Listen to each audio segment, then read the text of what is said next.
Apple's WWDC 2020 was unique before it even began. It's the first time Apple's developer conference has been streamed exclusively online with no in-person event. Regardless, there were some big announcements, including some you might have been expecting and others that might catch you by surprise. We walked through each moment in our live blog, featuring commentary by Nilay Patel, Dieter Bohn, and none other than Walt Mossberg, and I suggest you read that if you want the play-by-play analysis on the conference. But if you just want the skinny on what you need to know about from WWDC 2020, here are the biggest announcements. Apple gave a first look at iOS 14, the new update coming to iPhones later this year. The most notable change comes in the form of widgets that you can place on the home screen.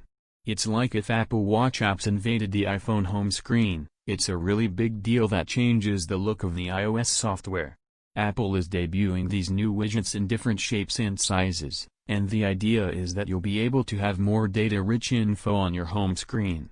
If you want more, you'll be able to get them through the widget gallery. It is also adding App Library, a new feature that automatically organizes apps based on their categories. It seems great for quickly accessing apps that normally live outside of the first or second page. Picture-in-Picture is coming to iOS 14.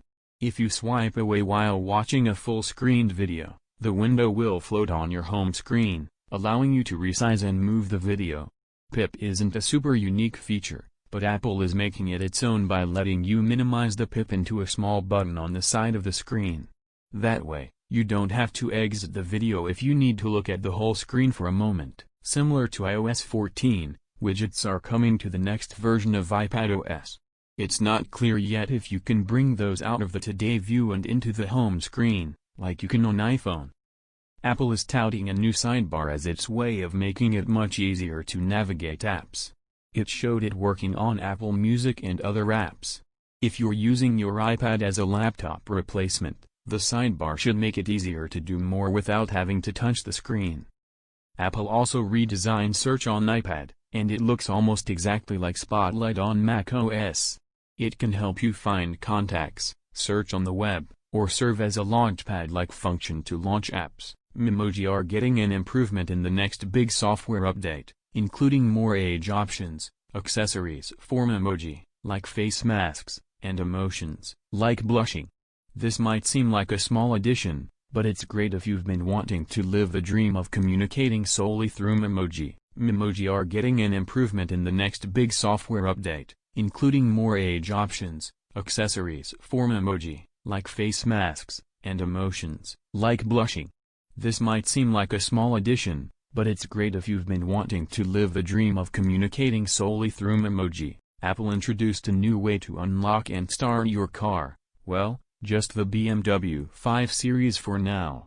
You can register a key in your Apple Wallet, and when you walk up to a supported car, you'll unlock it via NFC, then start the engine once your phone is resting on a pad.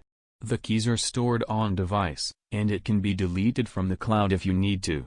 What's also cool about this feature is that you can create unique driving profiles for other iPhone users, giving user-specific permissions for, say, your kid, or no restrictions at all for someone else, like a spouse or other trusted person. Apple has debuted App Clips, which are like its version of Android's Instant Apps. The gist is that you won't need to download a full app to be able to gain access to what it offers, in addition to being able to make a purchase through it via Apple Pay.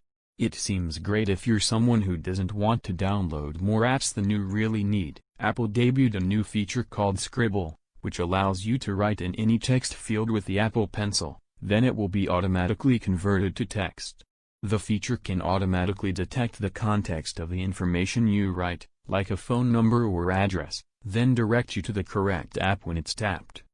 This feature can also render handwriting in multiple languages into text on the iPad. Apple is updating the software running on AirPods to let them connect automatically to whichever paired device starts playing audio. You'll no longer need to manually select which source you want to connect to. You can see it working in the GIF above.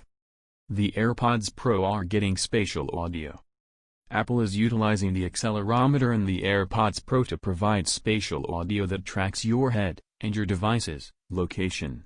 Spatial audio should provide a more immersive sound experience by making you feel like you are inside of the audio mix. Have you seen a watch face that you like, but don't know how to get it?